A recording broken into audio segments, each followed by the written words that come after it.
Hello, hello, hello, and welcome back to the podcast. Thank you very much for being here. If you have not registered for the client only conference and you are a client, you are not going to want to miss it. Get into your email and register. We extended the discount, the early bird discount. And so that's not going to be extended forever. So go ahead, get in there. It's probably going to be another week at the most. And then we are going to be going to full price. So you have another week to decide what you want to do. However, you should be coming. All right. Today we are going to talk about the biggest mistake, which is human error. And I'm going to wrap this up into several things today because I have really been thinking a lot about, like, in the last couple of days, I've been researching all sorts of different business ideas and what people are doing to make money. And I'm talking to people and all that good stuff. And everybody makes everything sound like it's just super easy and you just make money doing whatever. And so I'm going to wrap it all up into infinite banking and into just the business world of things. And it doesn't matter what we're doing. If we have a business, if we have a farm, if we have a life insurance policy that we're borrowing against. And so many people ask, let's start with life insurance. So many people ask, well, Mary Jo, what are the risks with the life insurance? And they all think that the biggest risk is going to be that the insurance company is just going to go under and fold tomorrow, right? Do we ask that of the banks when we go in, first of all? No, we don't ask that of the banks. We just assume that the bank is going to be there tomorrow because we don't pay attention to it. Do we ask what's going to happen with the broker that's managing our money? No, we don't ask because we just assume he's going to be there, but he's going to most likely leave and go someplace else, right? Your Edward Jones, your whatever all the other people are. Chances are the company itself is going to survive forever, but is your financial advisor going to be there forever? And so it's always funny to me when people ask that. And here is the biggest risk. Yes, there is a very small risk that the insurance company could go under. Let's keep in mind, these people have been around for at least 100, and I would say most mutual companies are 120 years to 200 years or better. And so they've been around before the Federal Reserve. But the biggest risk is going to be human error, meaning you take a loan and you don't pay it back. You don't pay your full premium. You are your biggest risk. And that is with absolutely anything. But if we have a policy, if you've met with me and you're a client and we have a policy that has a maximum amount that you can put in every year and a minimum amount. If you're just putting the minimum amount in, why? Why aren't you putting the maximum amount in? Human error. You either forgot how the policy is structured, you forgot what we agreed upon, which we call you, if you're a client, we're calling you every single year, some of you twice a year. If you're not talking to me, it is your problem because you are not connecting. Okay. We are trying to connect with you and you are not connecting with us. You are not taking the time. If you are borrowing money and not paying it back and not paying the interest back, that is human error. That is you not managing your books, not managing your money. And this is a little bit of a hard truth today, but it just is what it is. It's no different than what is the reason why Mary Jo is overweight? Is because I don't take control of what I am doing physically, eating correctly, all the stuff, right? It is my problem. You need to take responsibility for that. And so even as I've been researching, and so you guys, I'm going to start podcasts. I'm going to start doing podcast interviews with people that are doing different kinds of businesses because I'm just super fascinated with the whole thing. But I have been researching laundromats and car washes. And oh my gosh, I saw a corn vending machine the other day. It's for people that are buying corn for their deer. So all of these farmers out there that are growing corn, holy moly, you can make a lot more money selling it to people feeding deer. So you've got corn vending machines, you've got regular vending machines. There are people talking about, oh, you should have, lawn or dry cleaners. You should be a seamstress because that industry is dying. And everybody's talking and I see it on social media, especially TikTok. I don't see a ton on Instagram, but I don't go on Instagram a lot. And I've just been researching. Yesterday, I happened to talk to a gentleman that had a dry cleaning business. He had 15 dry cleaning businesses, and he ended up closing them all during COVID because whose life, well, some businesses, it totally shut them down. And those people could not get back out of that. But regardless, he he had to shut all of his doors. It was not a good situation. But then there are people on social media saying, oh my gosh, this is the most amazing thing ever and why you should do it. And then eventually you will come across the people that are super honest and saying, hey, if you want to start a laundromat, that's okay, but make sure that you understand X, Y, and Z. Or, these are the negatives. These are the negatives to a vending machine business. These are the negatives to this and that. But it's interesting because some people can be successful at it and some people won't. No different than infinite banking. There are people out in the infinite banking world that we are doing just fine. Everything is working great. The policy is doing what it's supposed to do. We're creating wealth. We're creating cash flow because we are paying attention to what we're doing. And then there are people out there that say, that didn't work for me. Well, why didn't it work for you? Was it because of human error? Was it because you didn't put the time and effort in? This morning, I got to thinking about it and I was like, you know what? It really ultimately doesn't matter what you do in life. And I have a colleague that listens to these podcasts, and I think he listens to both podcasts. So whatever. Michael, it's you. And he's always texted me. And so Michael sells AMSOIL, and Michael does very, very well selling AMSOIL. Yes, he does a little bit of IBC on the side, but his main thing is AMSOIL. You know how many people I've talked to over the years that have sold AMSOIL that don't do well at it? And they'll say, oh my gosh, that's just awful. That's network marketing. That's multi-level marketing. That's, a pyramid scheme, whatever the heck you want to call it. For some people, it does well, and for somebody else, it doesn't. And why doesn't it? This is my opinion and my experience. If it's not going well, there are sometimes circumstances like COVID that we cannot control. Is there a way around things? Is there something else that could be done that we're not doing? And let's just take a laundromat, for example. Just the research that I've done is that you've got people that have super successful laundromats and people that don't. And the reason that they don't is because it's probably falling apart. It's probably not clean. They, might not be advertising it, whatever that might be. There are life insurance agents out there struggling to sell a policy. And here I am, booked out until February at the moment. So speaking of which, get on the waiting list if you're waiting. But why is Mary Jo so much more successful? And people will make excuses for that. Oh, she's a woman. Oh, she's just lucky. Hell to the no. I've worked my butt off.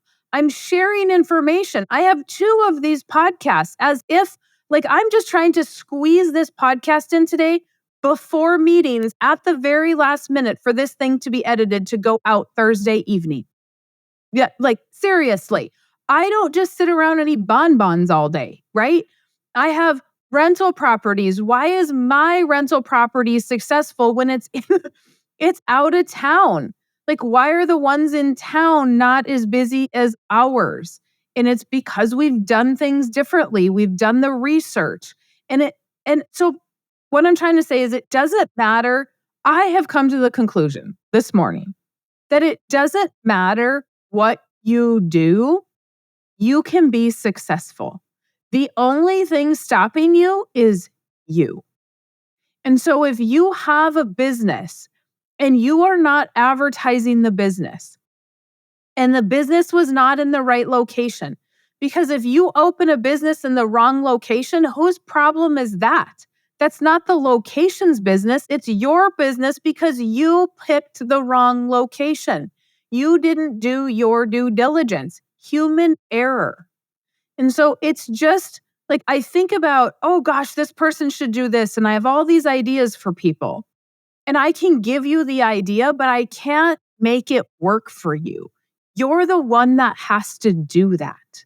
And so you have to sit back and say, what am I going to do? And can that be successful? There are people on TikTok hanging Christmas lights and making an ungodly amount of money hanging Christmas lights. There are people washing other people's clothes, and they are not just washing like, hey, I have a salon. I need to wash the towels for the salon. Or I need, there's a hospital or a nursing home or something like that. No, they're actually going to people's homes, picking up their clothes, washing them, and taking them back. Now, I thought, well, that's a really, really good idea. I'm going to see if anybody's doing that in my area. Yep, there is one lady doing it in my area, and she doesn't even have a Facebook page. She has a website, but she doesn't have a Facebook page. And I thought, well, that's really interesting. And that's funny that I have no mutual friends with her. It's not like I live in a town of 1 million people. We have 100,000 people, and I have no mutual friends. That's really interesting. But she has nothing on her personal page publicly shared that would say that she is doing people's laundry, that she's picking it up and she's washing it and doing all the other stuff. Okay, if I'm going to do people's laundry and I am a professional laundry person, could I teach people how to correctly do laundry? Like, hey, how do you keep your whites white? I mean, in all honesty, I would absolutely love to know. If somebody out there listening is like the queen of laundry or king of laundry, and you can keep those whites white, I want to know how. Because my whites are not white and my socks never stay white. I have opted to just use black socks. Yeah, a little tidbit about me. So why aren't we doing classes for that? If we have a coffee shop, why is the coffee shop not doing classes to show people, hey, you can buy this machine at home and you can make coffee at home? Because guess what? Even though all these people have a machine at home, they sure the hell don't use it all the time. They still go to the coffee shop for coffee. They're still going to come to your coffee shop because now they have a relationship. But since coffee is now $6 a coffee with your tip of $1 probably, so now you just bought a $7 cup of coffee. How many people stopped coming into your shop to drink coffee? Why are we not showing them how to do it? Why are we not offering classes on that and making the environment different if we have a coffee shop? Because now we have to compete with the other 25 coffee shops in town. And we go for coffee all the time with my 2 assistants. Not all the time, but like once a month. We go for coffee. And we go to the same 2 spots because their parking is good. I don't particularly love the coffee shops. Their chairs are uncomfortable. The environment is like super outdated and old. But guess what? Their parking is good. Their location is good. Their coffee is decent. And so it is just like human error. What are you going to do to make your business successful and set it apart from somebody else? How are you going to use your life insurance policy? Are you going to use it correctly? You can do all the research in the world, and everybody wants to research to death on infinite banking. Is it, how do I do this correctly? How do I do it? How do I do it? And then you can't always listen to the people that aren't successful because they probably didn't use an authorized practitioner. They probably didn't talk to somebody about, exactly how much should their premiums be? Because guess what? If somebody sets your premium up too high and you can't pay the premium, that too comes back to you that you did not say no. Or you need to explain that to me a little more. Okay? I take responsibility for a lot of stuff if my clients don't understand what's going on, because then I feel like I failed. But at the end of the day, some of it has to come back to you as well. Did you ask enough questions? And so we look at people that say, oh, no, this is all hogwash. Okay, but why? And whose problem was it? There's always two sides to every single story, and we need to get those two sides. But human error is always, from what my little brain is processing, it always comes down to human error, right? Because what in the world? Why is it working for one person, but it's not working for another person? And I've been listening to this podcast about laundromats, and this guy said he started one and he didn't do his due diligence, and he's barely making money on it. He's being super honest. It's no different than the Carwells that I had on a couple of weeks ago. They talk about how their first Airbnb got completely robbed. Like somebody backed in a truck and took everything. They tried to arbitrage their Airbnb. They rented a place and then they put furniture in it to rent it, and they didn't ask the landlord. They learned the hard way. It was human error on their part, and they take responsibility for it. And they've learned and they've persevered. And so I think it's just so awesome to recognize that. So when you are looking for business opportunities, or if something is failing at what you're doing, ask why. Am I not marketing enough? Am I not advertising enough? Do I not have the correct services? Do I not have the customer in mind? What is stopping me from being successful? What in myself is stopping me from being successful? And some of you out there are going to think that this is all woo woo, but I have an agent that I work with that is working with me, and she does a lot of energy work. I have two people in my life that do a lot of energy work, and a lot of it is our belief system. If we're sabotaging ourselves, you need to work with one of those two people to get through that process of why are you sabotaging yourself to be wealthy or to be successful. And it's an inside emotional thing in some cases. Why? Anybody wealthy you talk to, they talk about this stuff. And so look at you. What is causing that? And if we're successful, how can we be more successful? Because I can still be more successful. There are things in myself that I have to work on because there are things holding me back even. Or if your partner is holding you back, because I see that a lot too, where somebody is ready to go and they're wanting to start a business, and the partner, the wife, the husband, whatever, is saying, no, that's too scary. That's too much risk. Okay, you chose that person. And so now we need to either work on that person, or are they holding us where we're at that we might want to choose to get out? Yeah, I said it. It's not a popular opinion. But it's crazy to me how many spouses will stop their spouse that read the book, that wants to start infinite banking. The other spouse will stop it because they didn't read the book and they have a preconceived notion and they don't want to educate themselves. And that person is holding the other person back. I mean, my husband's pretty conservative. I just do whatever the heck I want. I'm sorry, but you're not stopping me because I have an ex-husband, right? And he tried to stop me.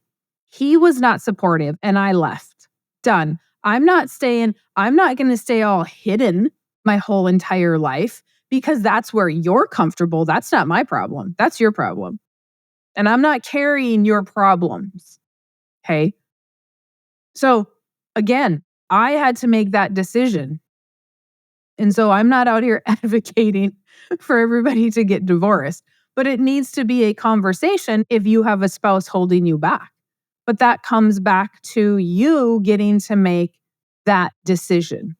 And I had to make those decisions and say, hey, you know what? I'm buying a rental property. And I just told him what I'm doing. And it worked out. And now my husband sees the benefits of it and that I haven't lost my ever-loving mind. But he's not done the research on it. He didn't listen to all the podcasts. He's only hearing what I'm telling him. So now we have to experience it because you're not actually wanting to do the homework and the research of it because he's just not a researcher. And that's okay because I like to research and I like to share. So last night at dinner, the poor guy heard about laundromats for hour and a half, to the point where he started to close his eyes really slow. And when he blinks really slow, he tells me he doesn't know that he's doing this, but I'm pretty sure he knows. So I watch his body language because he's just real calm kind of guy. And so when he blinks real slow, I know he's annoyed. He's had enough of my business talk. So we better change the subject. Any deer come in?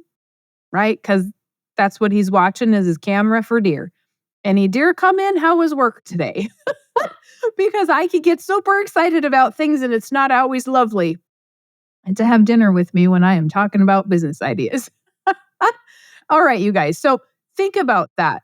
And if I'm wrong, email me, text me, or email me. Leave me a message on themjhotline.com. Tell me what your thoughts are. Just go there, themjhotline.com. Go there, leave your thoughts, comments, concerns, podcast topics, and I am happy to answer them.